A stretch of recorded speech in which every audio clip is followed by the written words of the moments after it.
नामकरण संस्कार करते हैं। कौशल्या के बड़े ही बड़े बेटे थे राम। बड़े बेटे पुत्र का नाम निकाला राम। केके के पुत्र का नाम निकाला भरत। और सुमित्रा के दोनों पुत्र थे, उनका नाम लक्ष्मण और शत्रुघ्न। ये भगवान के तीनों भाइयों के साथ भगवान वशिष्ठ जी ने नामकरण संस्कार किया। तो बोलिए राजा रामचंद्र भगवान की। सजनों, ऐसे करते करते भगवान के जो 19वें अवतार थे भगवान राम जी की जीवनी के बारे में आप सबको पता है। राम जी की कथा के बारे में आप सबको पता है। राम जी महाराज जैसे ही बड़े हुए वशिष्ठ जी के पास गुरुकुल के अंदर शिक्षा के लिए भेज दिया। गुरुकुल से राम जी की शिक्षा पूर्ण हुई। अयोध्या नगरी के अंदर आए। अयोध्या नगरी के अंदर आने के बाद पीछे से विश्वामित्र ने एक यज्ञ का आयोजन किया। उस यज्ञ के अंदर ताड़का के जो पुत्र थे मारीच और सुभाव, वो विश्वामित्र के यज्ञ के अंदर बार बार विघ्न और विध्वंस कर रहे थे।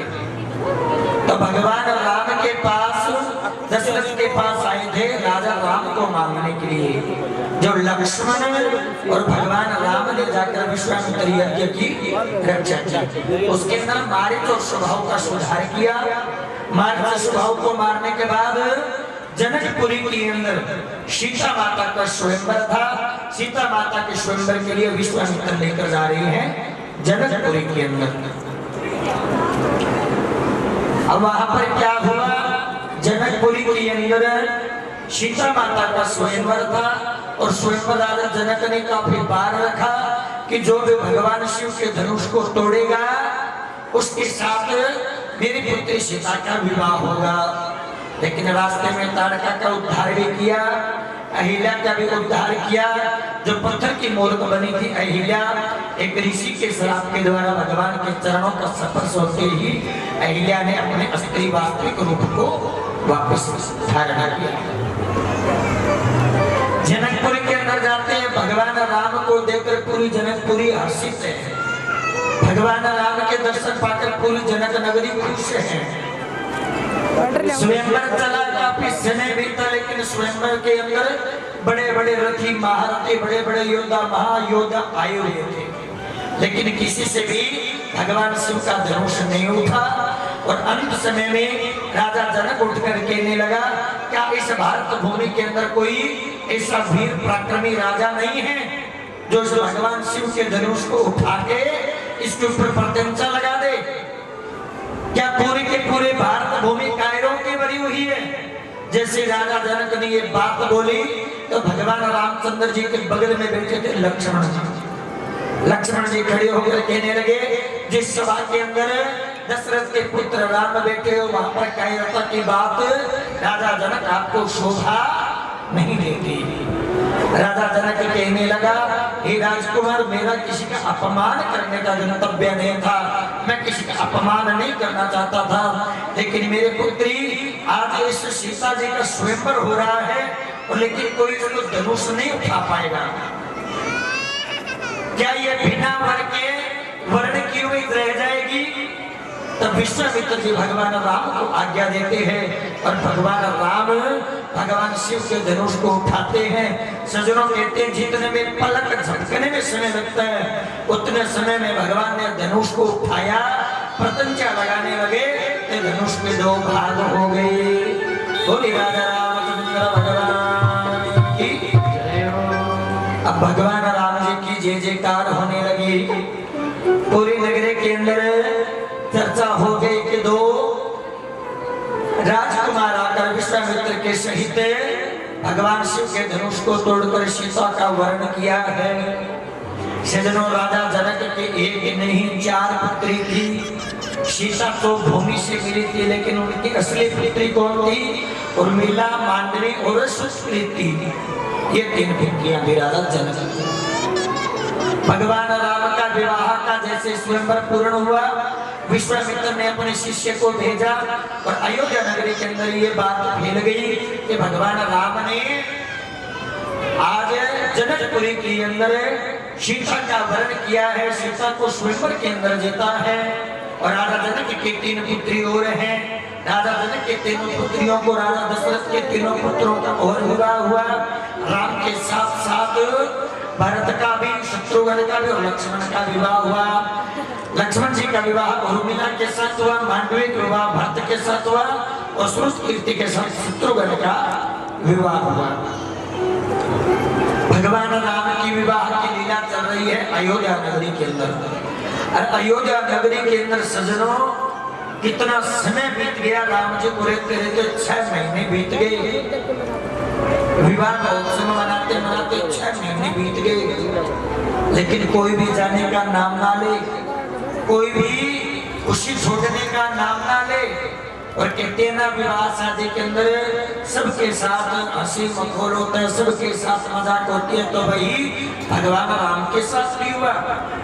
भगवान रामचंद्र जी का शरीर था बहुत हष्ट-पुष्ट, पूरे लंबे थे, और सीता माता थी वो कद में छोटी थी। सीता माता बार बार प्रयत्न कर रही है राम जी के गले के अंदर माला डालने के लिए, लेकिन सीता माता का हाथ नहीं पहुंचा।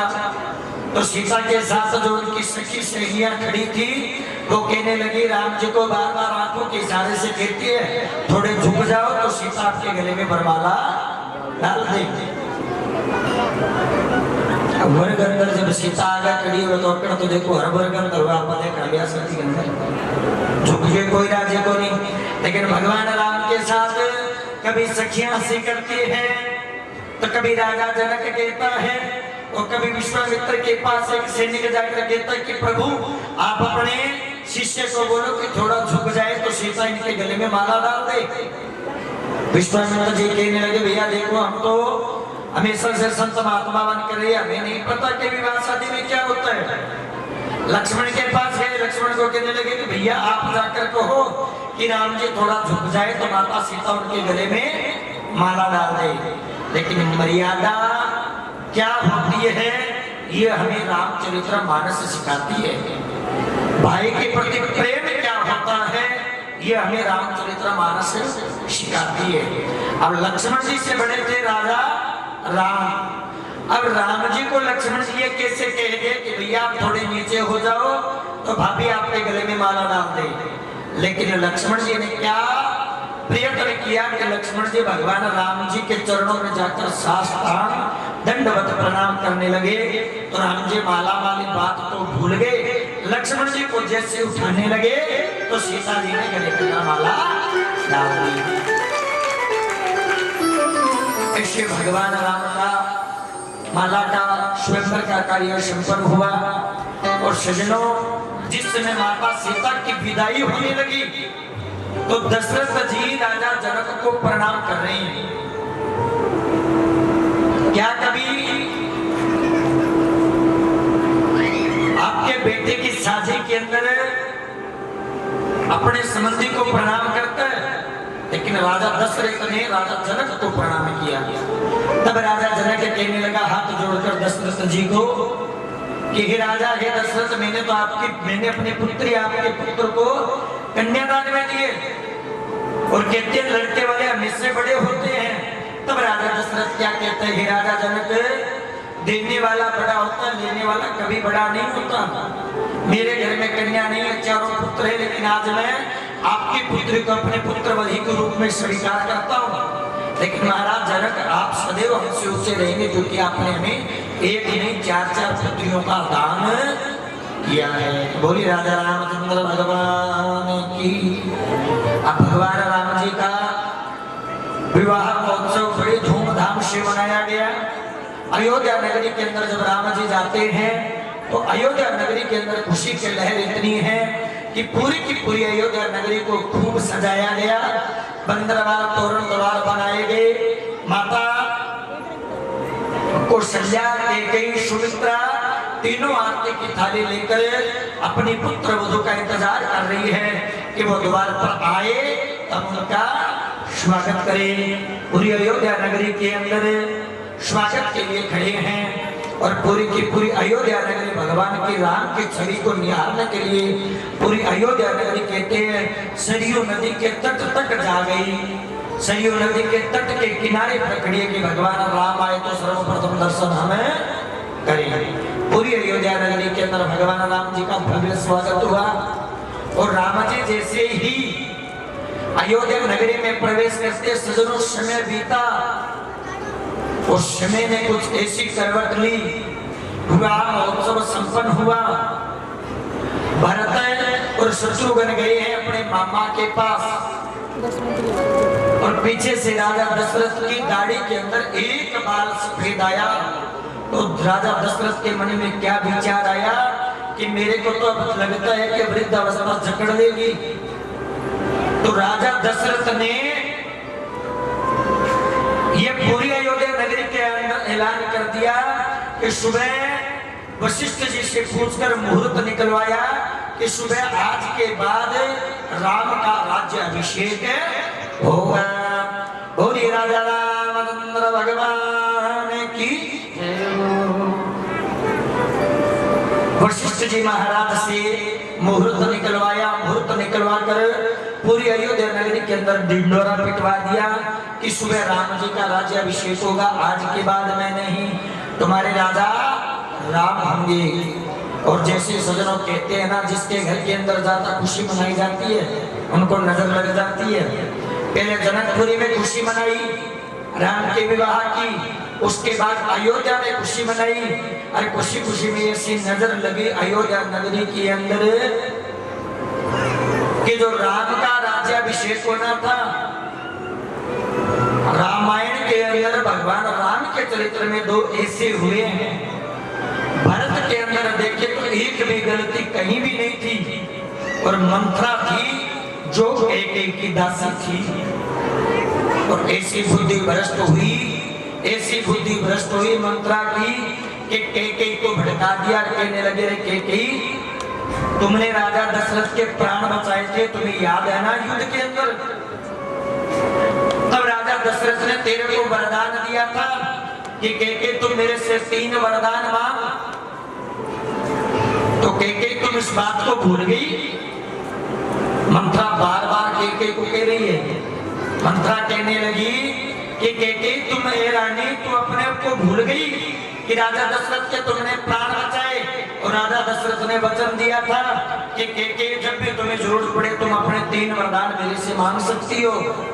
तो ये रानी कैकेयी अपने आंखों के आगे से पट्टी हटा और आज देख समय आ गया है वरदान मांगने का। आज वरदान मांग ले,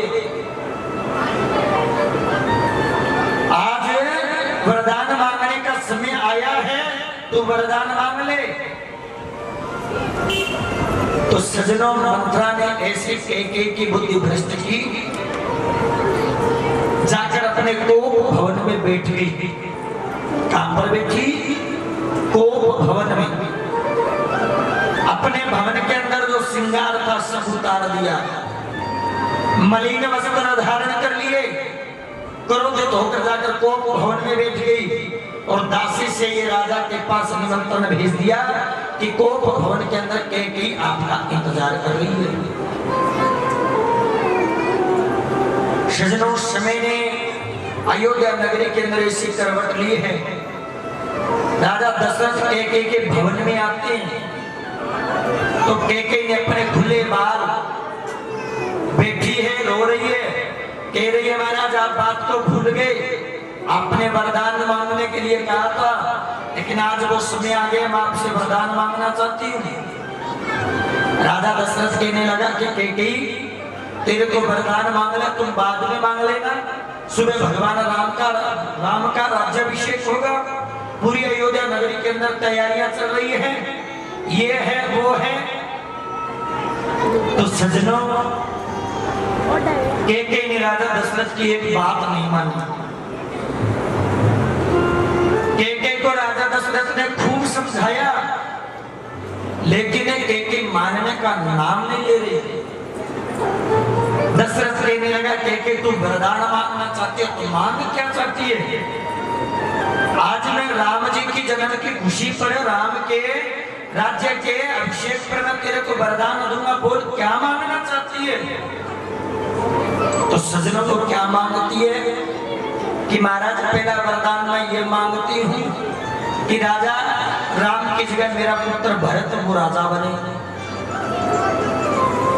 दूसरा वरदान मैं ये मांगना चाहती हूँ कि राम को वनवास हो जाए, और तीसरा वरदान मैं ये मानती हूं कि राम मुनि वेश के अंदर अयोध्या का परित्याग करके 14 वर्ष तक वन में रहे।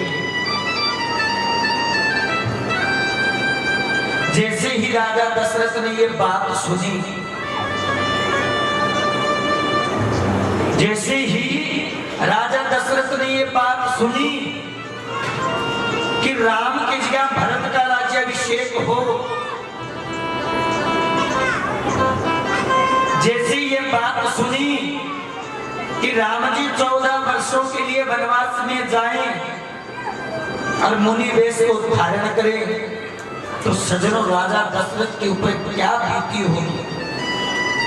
उस दृश्य को एक बार मन में कल्पना करके देखो।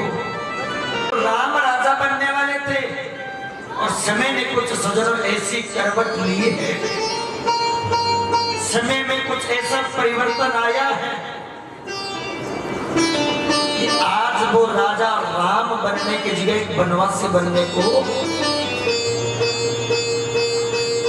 राजा दशरथ ने बहुत समझाया। कोप भवन में बैठे हैं, दशरथ जी रो रहे हैं, केके को समझा रहे हैं कि केके तुम कुछ भी मांग लो, मेरे प्राण मांग लो, लेकिन राम को वनवास मत दो।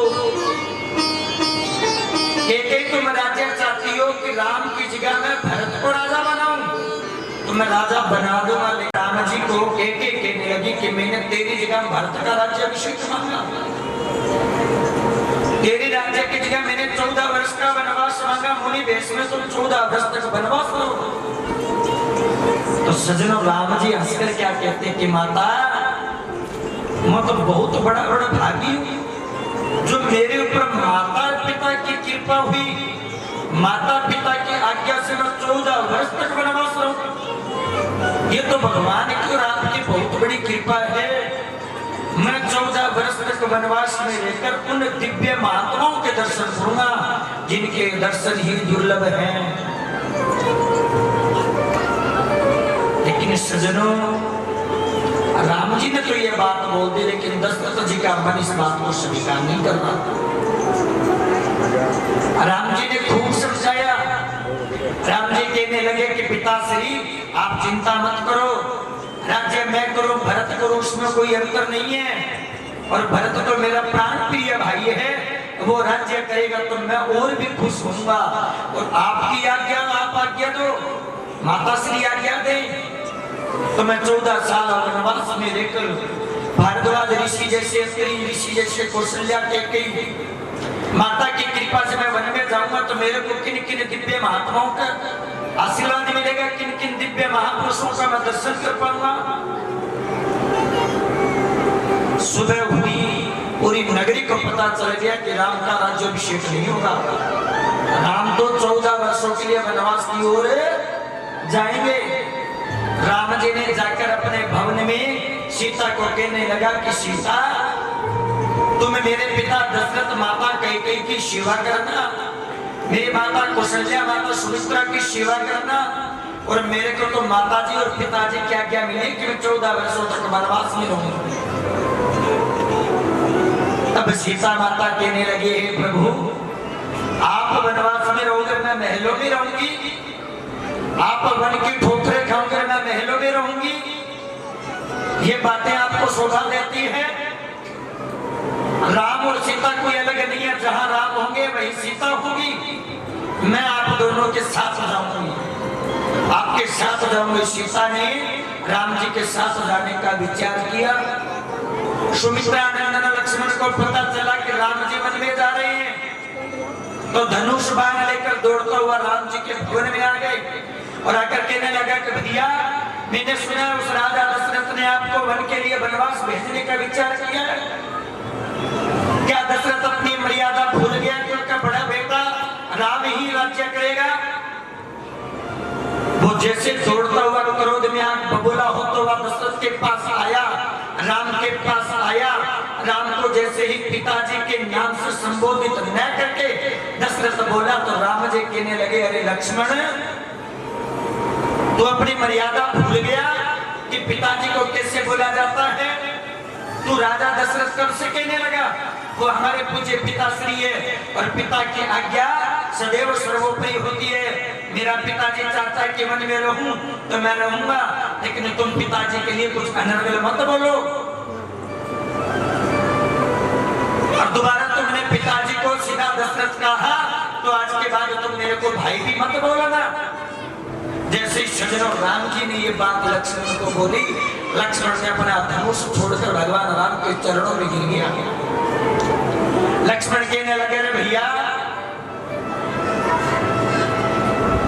तुम कह रहे हो कि मैं वन में जाऊंगा, आपको पता नहीं कि आपके बिना तो लक्ष्मण कुछ है नहीं। जो राम भगत लक्ष्मण है और आप उस लक्ष्मण को बोल रहे हो कि आज के बाद भैया नहीं कहूंगा। जैसे ही आपने ये बात बोली तो मेरे को तो ऐसा लगा कि मेरे प्राण निकल गए। जहां जहां राम जी रहेंगे वहां मैं साथ जाऊंगा। भैया आप वन में जा रहे हो तो मैं आपके साथ जाऊंगा। ये सज्जनों बात बोली। अब सुबह जाने की तैयारी हुई तो राम जी, लक्ष्मण जी और सीता माता इन्होंने मुनि वेश धारण किया, भगवे वस्त्र धारण किए और माता पिता को प्रणाम किया और माता पिता को आज्ञा लेकर जाने लगे। तो पूरी अयोध्या नगरी ने दशरथ जी का विद्रोह किया। दशरथ जी को कहने लगे कि रात्रि काल में आपने बोला था कि राजा अभिषेक होगा, लेकिन राम जी ने आपको राम जी को वनवास दे दिया। राम जी ने अयोध्या नगरी को समझाया। अयोध्या नगरी को कहने लगे कि मैं पिता की आज्ञा से 14 वर्ष तक वन में रहकर संतों के, महात्माओं के, दिव्य पुरुषों के दर्शन के लिए जाऊंगा। आगे सुनंद को साथ लिया। आगे सुनंद ने भगवान राम के रथ को सजाया। एक बार मन में कल्पना करके देखो क्या दृश्य रहा होगा। एक बार मन में भावना करके देखो वो क्या दशा रही होगी। भगवान राम जी रथ पर बैठे, मुनि वेश धारण करके, सीता बगल में बैठी है, लक्ष्मण जी आगे चरणों में बैठे हैं, आगे सुमंत जा रहे हैं, ना पैरों में कोई चरण पादुका ना कुछ, रथ पर बैठे हैं, रवाना हुए। राम जी से पूरी अयोध्या नगरी को इतना प्रेम था कि पूरी अयोध्या नगरी जा रही है और राम जी को सजनों वनवास जाता देखा तो हे राम राम राम करते करते और राम जी को गए हुए 6 दिन हो गए तो पीछे से राम राम पुकारते पुकारते दशरथ के प्राण हो गए।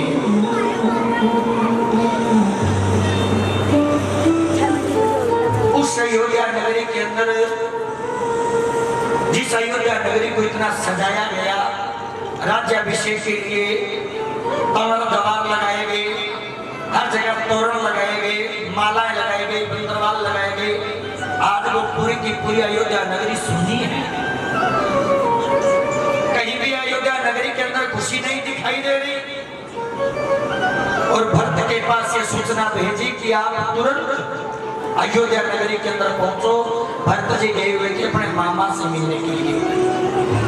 भरत के साथ लोग थे शत्रुघ्न, लेकिन भरत जी को सजनों देखो रात को ही संकेत हो गया। भरत जी को स्वप्न में ही अलग अलग स्वप्न आने लगे। भरत जी को सुबह उठे तो व्याकुलता में थे कि आज मेरे को लगता है कि कुछ न कुछ अयोध्या नगरी के अंदर गलत घटना घटी है। अयोध्या नगरी के अंदर भरत जी रोते हैं तो अयोध्या नगरी बिल्कुल शांत। कहीं भी कोई भी लोग अयोध्या नगरी के भरत जी को देख के तो अपना मुंह फेर ले। कोई भी भरत जी को देखकर खुश नहीं है। पूरी की पूरी अयोध्या नगरी भरत जी के लिए क्या बोल रही है कि भाई के नाम पर कलंक है। आज भरत नहीं होते तो राम जी को वनवास नहीं होता। भरत जी को कोई नहीं देख रहा। भरत जी ने अयोध्या को देखा तो शत्रुघ्न को कहने लगा कि भैया मेरे को लगता है कुछ घटना ऐसी घटी है, देखो जिसके कारण कोई हमें देख भी नहीं पा रहा, कुछ सम्मान भरी नजरों से हमें देख ही नहीं पा रहा। आगे गए तो मंत्रा जोड़ के आई गेट पर, कहने लगी भक्त जी आओ आओ, पहले माता कैकेयी से मिलो। और कैकेयी माता अपने दिव्य आभूषण शरीर के ऊपर सुंदर साड़ी को बदलकर सफेद वस्त्र धारण किए हुए हाथ में आरती की थाली लेकर खड़ी है भरत जी के लिए। भरत आए तो उसकी आरती करूं, लेकिन भरत जी पहले कहाँ जाते हैं? राजा दशरथ के महल में कि मैं पहले पिताजी से मिलूंगा। लेकिन देखा तो क्या देखा? दशरथ जी के महल में गए तो उनके बड़े बड़े पूर्वजों के जो चित्र लगे हुए थे, उनके आगे राजा दशरथ का भी चित्र था। राजा दशरथ के चित्र देख कर दौड़कर माता कैकेयी के पास गए। माता कैकेयी के वस्त्र देखे तो भरत जी आराम से पृथ्वी में गिर पड़े, रोने लगे कि माता ये कैसे हुआ? शत्रुघ्न को पता चला, भरत को पता चला कि सारी की सारी रचना, सारी की सारी गड़बड़ उस मंत्रा ने की है। तो भरत जी और शत्रुघ्न मंत्रा को पीटते दौड़ते हुए आ रही है। कहने लगे कि आज मेरे माता की बुद्धि भ्रष्ट की है, इस मंत्रा ने की है। और कैकेयी को कहने लगा कि हे माँ, तो अपने पुत्र के लिए राज्याभिषेक मांगा, इससे तो अच्छा था कि तू मेरे प्राण मांग लेती। कैकेयी माता के सामने भरत जी रो रही हैं और कहने लगे कि माँ, तुमने राम का विद्रोह करके मेरे लिए राज्य मांगा, तो आज के बाद तुमने मेरे ऊपर जो पुत्र का जो अधिकार था वो भी खो दिया। आज के बाद तुम मेरे को पुत्र नहीं बोलेगी, मैं तेरे को माता नहीं बोलूंगा। रोते रोते सज्जनों वशिष्ठ जी, विश्वामित्र बड़े बड़े राज दरबार वालों से मिले, सारी घटना पूछी, सारी बातें पूछी। ऐसे करते करते राम जी भरत जी को राम जी के बारे में सारी बातें बताई। निषाद राज जो से मिलते हुए गंगा जी को पार करते हुए, केवट के पार करते हुए, भरद्वाज मुनि से मिलते हुए राम जी ने चित्र पंचवटी मनाकर अपने आश्रम में रहने लगे। तो भरत जी कहने लगा कि मैं राम को लेकर आऊंगा, पूरी अयोध्या नगरी साथ है कि हम भी साथ जाएंगे। भरत जी ने बहुत प्रयत्न किया, भाई का प्रेम समझना है, भाई के बारे में जानना है, तो आप भरत को देखो। भाई के प्रेम को समझना है तो आप भरत की कथा सुनो। परिवार क्या होता है, मर्यादा क्या होती है, तो आप रामचरितमानस पढ़ो।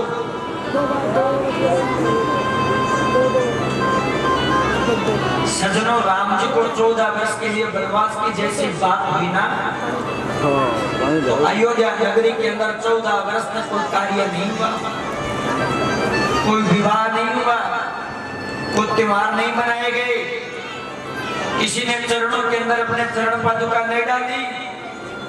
14 वर्ष तक पूरी की पूरी अयोध्या नगरी दुख में थी। भरत जी आगे सुमंत को लेकर, केवट को लेकर, विश्वामित्र वशिष्ठ जी को लेकर, पूरी अयोध्या नगरी को लेकर राम जी जहां पर रहते हैं वहां लेकर गई। कहने लगे कि मैं, मेरे बड़ा भाई राम है, उसको मैं लेकर आऊंगा वापिस अयोध्या नगरी के अंदर राजा बनाऊंगा। लेकिन राम जी ने वचन दिया था पिताजी को कि 14 वर्ष तक वनवास रहूंगा। भरत जी ने राम जी को बहुत मनाया, लेकिन राम जी नहीं माने। सजनों, समय गड़बड़ रहता रहा, समय भी अपने पास थोड़ा है और कथाएं बहुत है। राम जी ने 14 वर्ष तक वनवास में रहे, बड़े बड़े राक्षसों का संहार किया, बड़े बड़े ऋषियों से, महात्माओं से मिले। आगे क्या हुआ कि राम जी वनवास में रह रहे थे तो राम जी की पत्नी सीता का हरण हो गया। पत्नी का हरण हुआ। पत्नी के हरण के बाद राम जी माता सीता के लिए दर दर भटकते रहे और दर दर भटकते रहे। जिस समय माता सीता का हरण हुआ, जटायु ने माता सीता को उनकी प्राणों की रक्षा करने के लिए, रावण से छुड़ाने के लिए जटायु ने बड़े प्रयत्न किए, लेकिन जटायु का कोई भी वश नहीं चला। जटायु के रावण ने पंख को काट दिया और संत का रूप धारण कर रावण आया, माता सीता को लेकर चला गया। उसके बाद सबरी के पास जाते हैं राम जी, माता सीता की खोज करते करते थे। और सबरी को ने भक्ति की प्रकाष्ठा देखनी हो तो माता सबरी को देखो, भक्ति देखनी है तो मां सबरी को देखो, श्रद्धा देखनी है तो मां सबरी को देखो, विश्वास देखने तो मां सबरी को देखो। बचपन से लेकर वृद्धावस्था हो गई, लेकिन भाव यह था कि राम मेरी कुटिया में आएंगे। डेली वो अपनी कुटिया के आगे फूलों की सेज से कुटिया के रास्ते को सजाती थी। संत महात्मा रास्ते से जाते तो कहते थे कि सबरी राम नहीं आएंगे, लेकिन सबरी को विश्वास था कि मेरे घर में प्रभु राम आएंगे। तो क्या कहते हैं, ओ मेरी झोपड़ी के भाग आज खुल जाएंगे, राम आएंगे। ओ मेरी झोपड़ी के भाग आज खुल जाएंगे, राम आएंगे। राम आएंगे मेरे राम आएंगे, राम आएंगे मेरे राम आएंगे। ओ मेरी झोपड़ी के भाग आज खुल जाएंगे, राम आएंगे।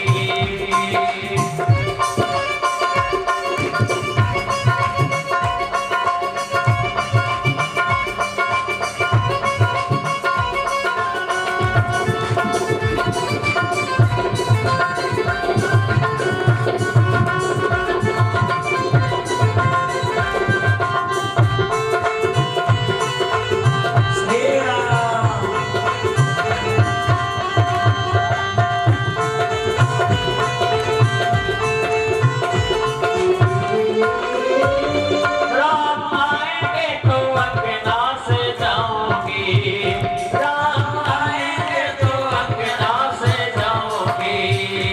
दीप जला के दिवाली बजाओगी, दीप जला के दिवाली बजाओगी। मेरे जन्मों के सारे पाप मिट जाएंगे, राम आएंगे। मेरे जन्मों के सारे पाप मिट जाएंगे, राम आएंगे। तेरी कुटिया के भाग आज खुल जाएंगे, राम आएंगे। श्री राम।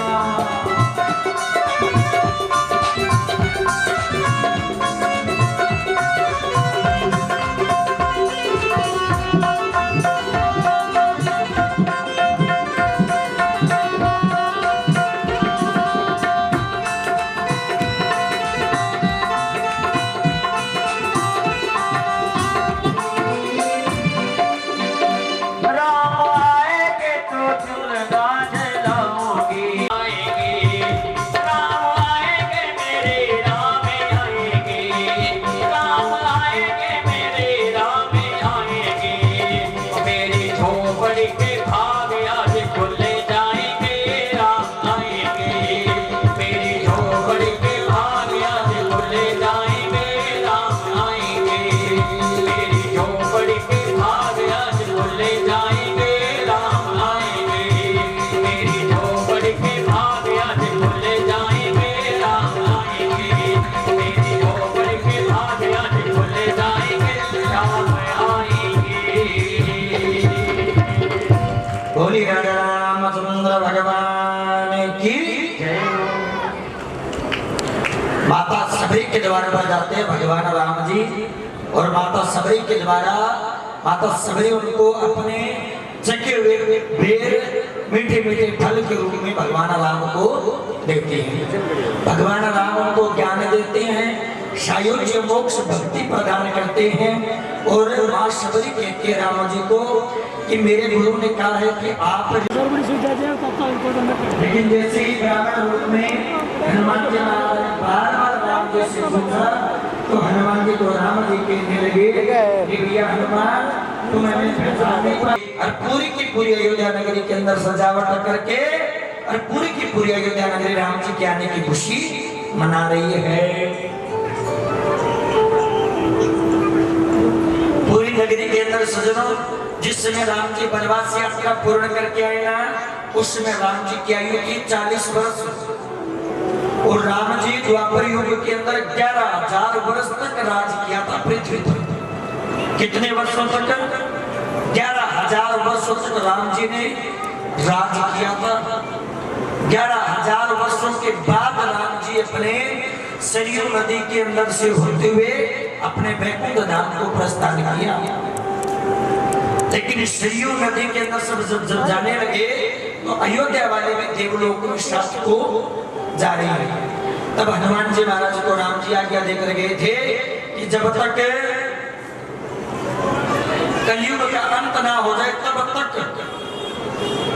हनुमान जी महाराज को पृथ्वी लोक पर रहने के लिए हनुमान जी महाराज को राम जी छोड़ कर गए थे। बोलिए राजा रामचंद्र भगवान की।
बोलिए श्री बालाजी महाराज की। बोलिए राधे कृष्ण भगवान की। देखो सूर्यवंश का वर्णन आपको सूक्ष्म रूप में जो बताया गया, उसके अंदर भगवान अपने राज्य कार्य को पृथ्वी लोक पर जब तक रहे शत्रुओं का, साधुओं की, ब्राह्मणों की, गौओं की रक्षा की, राक्षसों का उद्धार किया और अंत समय में 11 वर्ष राज करके अपने वैकुंठ धाम को प्रस्थान करेंगे। सूर्यवंश के अंदर भगवान राम जब जन्मे, जब चंद्र देवता कहने लगे कि भगवान आप मेरे वंश के अंदर कब अवतार लोगे, कब जन्म लोगे, तो सजनों द्वापर के अंदर भगवान राम जी का जन्म हुआ। जब त्रेता युग लगा, चंद्रवंश के अंदर भगवान कृष्ण का आना था। द्वापर युग के अंत के समय भगवान कृष्ण का आना था। उस समय मथुरा के एक राजा हुए उग्रसेन। उग्रसेन राजा के एक भाई था जिसका नाम था देवक। देवक के 7 कन्याएं हुई, जिसके अंदर बड़ी का नाम था देवकी। और उग्रसेन के 2 पुत्र थे, एक का नाम था कंस और एक का नाम था कुबेर। जो कुबेर था वो हिमालय पर्वत पर रहता था वनों के अंदर, और जो कंस थे वो मथुरा के अंदर रहते थे। लेकिन जो कंस था वो महापापी था। मगध देश के ऊपर 8 साल की आयु के अंदर कंस ने आक्रमण कर दिया। तो मगध देश की जो 2 पुत्री थी, जरासंध की 2 पुत्री थी, जरासंध की पुत्री के साथ कंस का विवाह हुआ, उग्रसेन राजा के पुत्र का। लेकिन वो संतों को मारना, संतों को तकलीफ देना और पूरी की पूरी मथुरा नगरी के अंदर ये ढिंडोरा पिटवा दिया कि आज के बाद कोई भगवान की पूजा नहीं करेगा, पूजा करेगा तो वो मेरी पूजा करेगा। उग्रसेन राजा ने कंस को बहुत समझाया, लेकिन कंस इतना दुराचारी व्यक्ति था कि अपने पिता की एक भी बात को नहीं माना।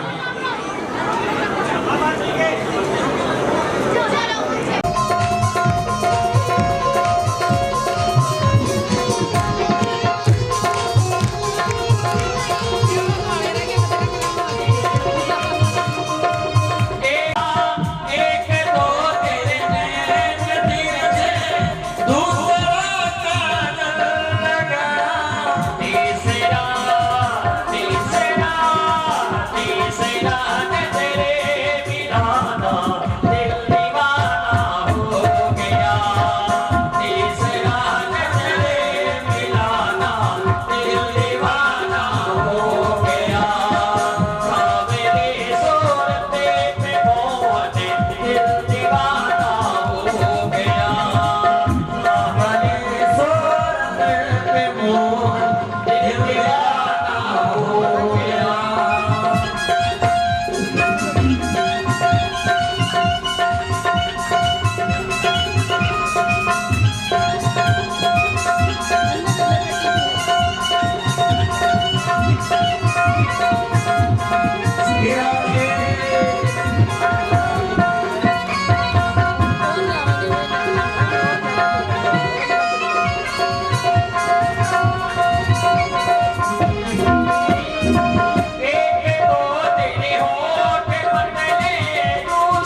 का विद्रोह करने लगी। कंस ने सोचा आज मैं राजा हूं, नगरी विद्रोह करेगी तो मैं राज नहीं कर पाऊंगा। तो सज्जनों, कंस ने कुछ ऐसा षड्यंत्र किया कि अपने चाचा की जो पुत्री थी देवकी की पुत्री देवकी, उसका विवाह रच दिया राजा सूरसेन के पुत्र वसुदेव के साथ। वसुदेव का विवाह वसुदेव के साथ सूरसेन की पुत्री सूरसेन के पुत्र के साथ देवकी की पुत्री देवकी का विवाह का आयोजन किया। अब पूरी नगरी के अंदर विवाह देवकी का इतनी धूमधाम से किया, नगरी कहने लगी अरे कंस तो राजा है। और राजा भी देखा कैसा, हमारा राजा तो बिल्कुल नारियल की तरह ऊपर से कठोर, अंदर से बिल्कुल नारियल की तरह कोमल। जो अपनी चाचा की पुत्री, चाचा की बहन का विवाह देखो कितनी धूमधाम से किया। तुम्हारा काल होगी, देवकी की आखिरी सत्ता तुमको मारेगी। देवकी की ये बात सुनी तो कंस को क्रोध आ गया।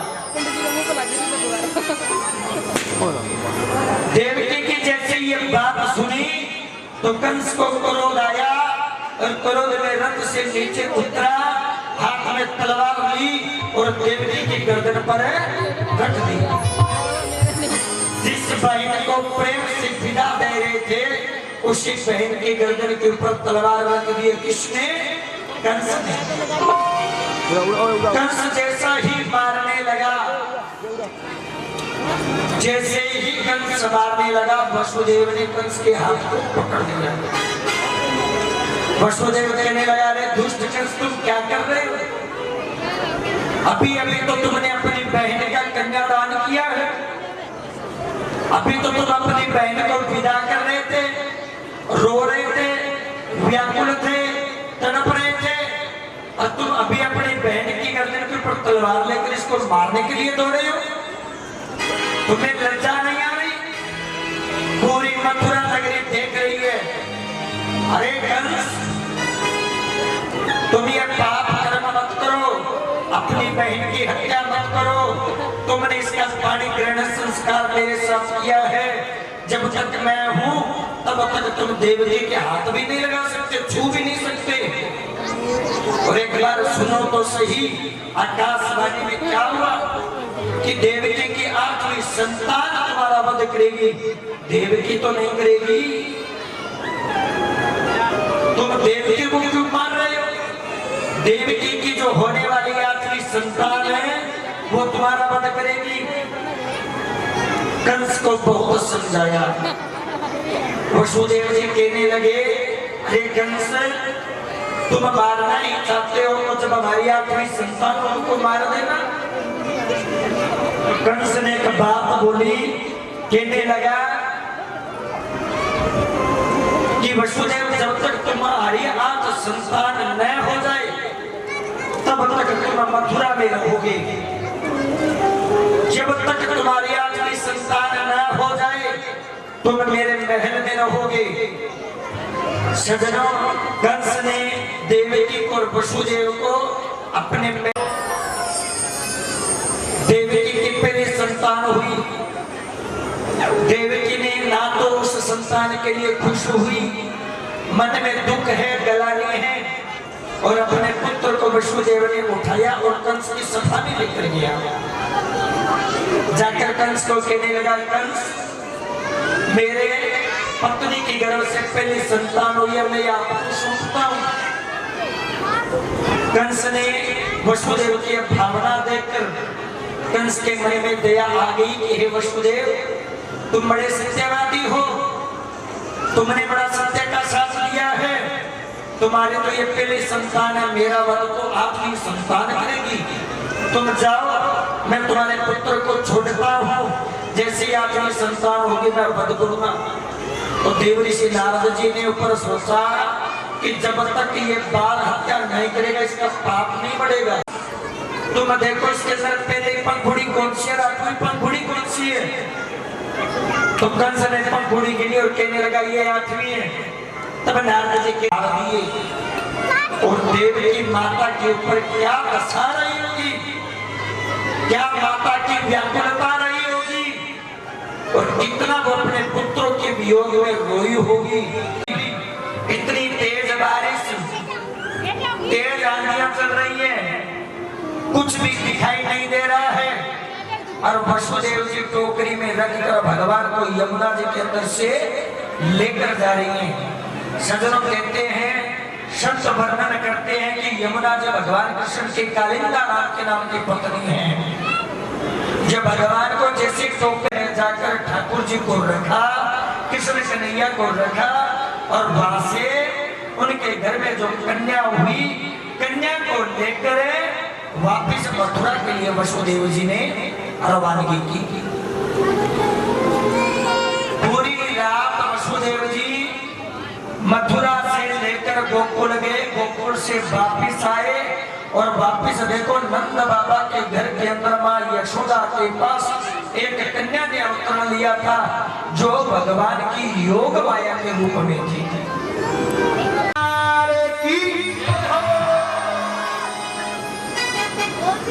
योग माया ने अष्टम रूप धारण किया, अष्टभुजा वाली बनी।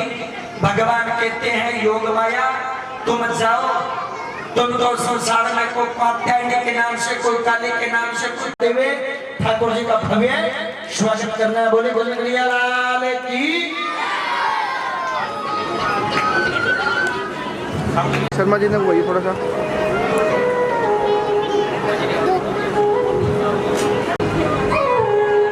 हो नंद जी के आंगन में बज रही आज बधाई, हो नंद जी के आंगन में बज रही आज बधाई। सौ बार बधाई रे लोगो, सौ बार बधाई रे लोगो, लाखों बार बधाई। हो नंद जी के, हो नंद जी के, हो नंद जी के आंगन में बज रही आज बधाई, हो नंद जी के आंगन में बज रही आज बधाई। बोले कन्हैया लाल की। नाचते हुए ठाकुर को बनाना है, भगवान का दर्शन करना है।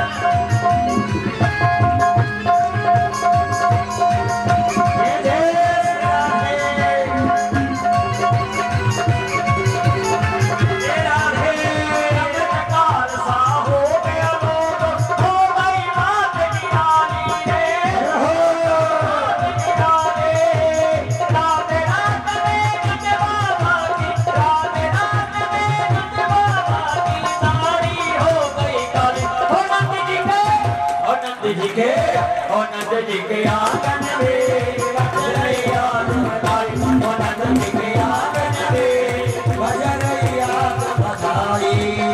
सौ बार बधाई रे लोगो, सौ बार बधाई रे लोगो, लाखों बार बधाई। हो नंद जी के, हो नंद जी के, हो नंद जी के आंगन में बज रही आज बधाई, नंद जी के आंगन में बज रही आज बधाई। श्री राधे।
बधाई हो।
जुग जुग जीवे तेरो पाके बिहारी भक्तों की हो मन जाई यशोदा मैया दे दो बधाई भक्तों की होवे मन जाई यशोदा मैया दे दो बधाई लाला जन्म सुन आई यशोदा मैया दे दो बधाई लाला जन्म सुन आई यशोदा मैया दे दो बधाई लाला जन्म सुन आई यशोदा मैया दे दो बधाई भगवान के तो कल भगवान कृष्ण और रुक्मिणी विवाह के अंदर कौन कौन शामिल होना चाहता है और विवाह में जाते तो कैसे जाता आपको पता है? सज धज कर तैयार होकर के रुक्मिणी के विवाह के लिए कोई साड़ी लेकर जाता है, कोई सूट लेकर जाता है, कोई मिठाई लेकर जाता है, कोई कुछ लेकर जाता है। उसी प्रकार हम अपने घर के अंदर विवाह महोत्सव धूमधाम से मनाते हैं, वही कल का अपना भगवान का विवाह महोत्सव धूमधाम से मनाना है। बोलिए कृष्ण चंद्र भगवान की। तो जिन भाइयों ने बुजुर्गों ने अभी तक कथा के अंदर कोई अपना योगदान नहीं दिया है, किसी ने दान नहीं दिया, कोई बोल गया लेकिन अभी तक पहुंचाया नहीं है, भंडारा होगा। हवन के बाद भगवान की कथा, कथा के बाद हवन की पूर्णाहुति और शाम को आप सबके लिए गांव के अंदर भंडारा होगा। तो बोलिए कृष्ण चंद्र भगवान की। सभी अपने स्थान पर खड़े हो जाएंगे, धीरे धीरे आगे आकर भगवान की प्रेम पूर्वक आरती करेंगे। आरती के बाद सभी को प्रसाद लेकर जाना है। कर्पूर गौरम करुणावतारम संसार सारम भुजगेंद्रहारम जनों के संकट नाश जनों के संकट क्षण में दूर करे हरिओम जगदीश जो ध्यावे फल पावे दुख बिन से बने का स्वामी दुख बिन से बने का सुख संपत्ति घर आवे सुख आनंद घर आवे कष्ट मिटे तन का हरिओम जय जगदीश हरि मात पिता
संत कबीर जो अपने गांव से जो दान आया है, जिन भक्तों का दान आया है, भगवान देखो इस दान में उनको 100 गुना लाभ देगा, 100 गुना उनको फल देगा। और भगवान की कृपा हुई कि एक जो दान होता है और एक इसके अंदर बढ़ चढ़कर अपना सहयोग होता है। तो आप सब भक्तों ने दान भी दिया, साथ में सहयोग भी दिए। 5100 रुपए हमारे गांव के पूर्व सरपंच श्री महेंद्र सिंह जी ने इस कथा के अंदर दान दिया है। तो एक बार इनके नाम की जोरदार ताली बजाओ। 5100 रुपए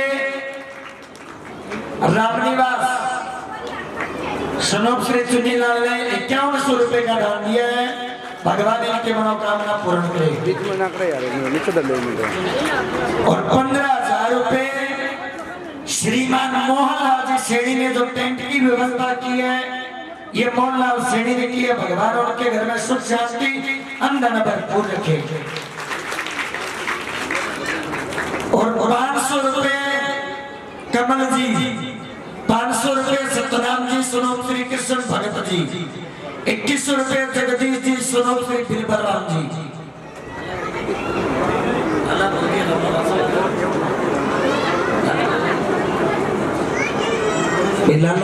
दोबारा सुनो। रामनिवास सुनो श्री बनवारी लाल जी 5100 रुपए दिए। ताली 2 बार में जमा नाम जी।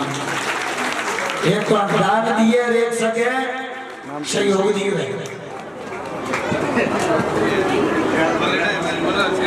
2100 रुपए जगदीश जी सुनो बिरबलराम जी, 500 रुपए सुभाष जी सेणी, 1100 रुपए मंगेराम सुनो श्री शोषक जी, 1100 रुपए डॉक्टर सतपाल सुनो श्री राम स्वरूप, 2100 रुपए श्री लक्ष्मण जी सेणी, 1100 रुपए मोहन सिंह जी मंगलाओ, 200 रुपए सुखदेव जी, 2100 रुपए हरि सिंह जी पूर्व सरपंच, 1100 रुपए श्रीमान महेंद्र सिंह जी फौजी, 200 रुपए सतवीर जी मंगलाओ और 501 रुपए मदन सरोवर बिरबलराम जी, 1100 रुपए श्रीमान मनोहर लाल जी, 500 रुपए अजीत सोनम श्री मल्लूराम जी, 500 रुपए कृष्ण सोनम बिरबलराम जी, 21 रुपए महावीर सोनम श्री राम कुमार जी पूर्व सरपंच। ताली बज नहीं होनी चाहिए, दानिया जब तक नाम चलता है। 500 रुपए सुरेश कुमार सोनम श्री रामेश्वर जी, 500 रुपए अजीत सोनम श्री लिथुराम जी, 1100 रुपए महेंद्र जी टेलर, 200 रुपए मल्लाराम सोनम श्री लिथुराम जी। दानी सदैव भगवान की मात्रा अन्न धन के भंडार भरपूर रहेगी। 200 रुपए अजीत सोनम श्री मूलचंद जी, 500 रुपए कुलदीप सोनम श्री ओम प्रकाश, 100 रुपए गगन सोनम श्री कश्मीर चंद जी, 100 रुपए सिंधबाज सोनम श्री सतनाम कंबोज, 200 रुपए वकील सोनम कृष्ण भगत, 200 रुपए चमेली देवी, 200 रुपए धर्मेंद्र सोनम श्री भालीराम जी, 500 रुपए कृष्ण सोनम श्री जगदीश जी टाक, 200 रुपए सुरेश श्री महेंद्र सिंह कंबोज, 200 रुपए राजेश सोनम श्री ठाकरदास जी, 300 रुपए महावीर सोनम श्री नेरचंद जी, 100 रुपए मान राजपूत, 100 रुपए जितेंद्र जी शेख, 100 रुपए जसपाल जी सोनम श्री प्रेमचंद जी कंबोज, 200 रुपए बलदेव जी सोनम श्री हरचंद, 300 रुपए सजन कंबोज, 500 रुपए रामचंद्र फौजी, 500 रुपए अजय सोनम श्री मल्लूराम जी मंगलाओ। एक कट्टा कणक का साथ में दिए जी। ओम प्रकाश जी सोनम श्री सूर्यराम जी ने कट्टा कणक का दिया है। 200 रुपए कृष्ण भगत जी ने। ताली बजाता रहो, देवता बोलता। 500 रुपए श्रीमान विनोद सोनम श्री मल्लाराम जी, 21 रुपए राम स्वरूप जी मेमर, 200 रुपए शंकरदास जी सोनम श्री गणपत राम जी, 500 रुपए ने सोनम हरि सिंह जी, 200 रुपए बख्शीश, 100 रुपए गुलाबचंद जी हरिजन, 100 रुपए मोहन सिंह जी शेणी, 200 रुपए ऋषि मेमर, 200 रुपए बब्बी और 500 रुपए श्रीमान मनोहर लाल जी सोनम श्री चुन्नीलाल जी कालोड़, 1100 रुपए हनुमान जी मणिहार और 500 रुपए वीरेंद्र सोनम श्री सतपाल टेलर, 500 रुपए ताराचंद जी सोनम श्री जेलाल जी, 100 रुपए धर्मा चौकीदार, 200 रुपए मिंदा सरदार जी, 20 रुपए सतीपोड़, 20 रुपए महेंद्र, 500 रुपए महेंद्र कंबोज सोनम श्री हरचंद, 500 रुपए भजन भजी, 500 रुपए राम कुमार धीरज, जो टेंट और भैया बांधे आपने टेंट के अंदर विक्रम करे और 500 रुपया को योगदान भी साथ दियो। तो एक बार उन्होंने नाम के भी ताली बजाओ। 100 रुपये सोनम श्री बाबूलाल, 500 रुपये मदन मास्टर जी, 500 रुपये जगदीश सोनम श्री अमित चंद जी, 100 रुपये पवन कुमार सोनम श्री मनोहर लाल जी, 100 रुपये धनपत जी नायक, 100 रुपये बुद्धा सरदार, 200 रुपये हरिकृष्ण मणिहार और 100 रुपये उमेद महावीर, 200 रुपये राजा मणिहार, 500 रुपये सज्जन, 50 रुपये सज्जन, 500 रुपये ताराचंद रामपाल मणिहार, 100 रुपये राममूर्ति जी, 100 रुपये रमेश कुमार, 500 रुपये राकेश गोगा राजपूत। ताली बजाते रहो जी। इन भक्तों के घर में अंदर के भंडार भरे रहे। 200 रुपये दुल्लाराम जी राजपूत, एक बेटा कनक राजू मिस्त्री ने भंडारे के लिए दान दिए जी। 500 रुपये अजमेर जी, शनोब श्री फतेह सिंह पटवारी, 100 रुपये से राजपूत, 1100 रुपये बबरीक मणिहार, 500 रुपये पप्पू शनोब श्री गुलाब राम जी मणिहार, 200 रुपये सोनू, 500 रुपये विश्वनाथ जी मणिहार, 200 रुपये महावीर जी मणिहार, 200 रुपये खुशीराम जी अरोड़ा, 100 रुपये भज्जी मणिहार, 500 रुपये रामनिवास सेनी, 500 रुपये हरि सिंह सोनम श्री रामपाल जी, 500 रुपये चंद्र सोनम श्री रामपाल जी, 200 रुपये अमर सिंह सोनम श्री मनभोल जी, 200 रुपये श्रीमान ओम प्रकाश सोनम श्री भागीरथ जी। जिन भक्तों ने कथा के अंदर दान दिया, भगवान उनके घर में अन्न धन के भंडार भरे रखेंगे। बस करो यार। 500 रुपये सोनम श्री मनभोल जी कालोड़, 500 रुपये डीसी मुनित्राम अरोड़ा, 100 रुपये बलवीर जी, 500 रुपये रामकृष्ण मणियार जी, 1000 रुपये नौकरान। पेंडिंग है, अभी दिया को नहीं है। 1000 रुपये 500 श्री पगड़ाव जी कालोड़, 1100 रुपये मंगराम जी कालोड़, 500 रुपये कृष्ण कालोड़, 1000 रुपये बहादुर सोनम श्री गणपत जी, 500 रुपये राम सिंह जी, 100 रुपये अमर सिंह सोनम गणपत राम, 200 रुपये सतपाल सोनम अमर सिंह, 501 रुपये राजेंद्र जी रामजीलाल, 200 रुपये रवि मंगलाव, 200 रुपये रमेश डॉक्टर, 200 रुपये इंद्र मंगलाव, 200 रुपये केवल हरचंद, 500 रुपये कृष्ण कंबोज, 200 रुपये गुरुनाथ कंबोज, 100 रुपये मदनलाल सोनम श्री रामजीलाल, 500 रुपये महेंद्र, 500 रुपये मेरचंद कालोड़, 1100 रुपये खुबीराम जी कालोड़, 500 रुपये सोनू सोनू भानीराम कंबोज, 200 रुपये नंदलाल जी लखारा, 50 रुपये जीताराम कंबोज, 1000 रुपये धनपाल जी, 1000 रुपये धनपाल सोनम श्री बिरबलराम जी, 200 रुपये सुखदेव मेमर, 1000 रुपये हरपाल जी, 100 रुपये प्रभु लखारा, 500 रुपये सतपाल सेठ, 50 रुपये मदनलाल जी, 100 रुपये मनफूल जी, 50 रुपये बलवंत लखारा।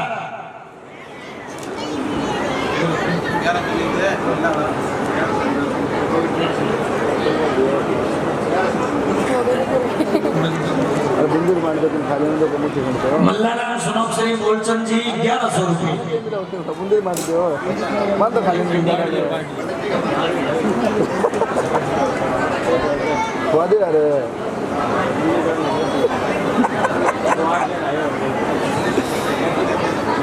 देखो जी 500 रुपये में योगदान के अंदर हमारे पिताजी भी आपकी कमाई में बच्चा गिरा के रखे के अंदर 500 रुपये में योगदान दिए हुए। 200 रुपये हनुमान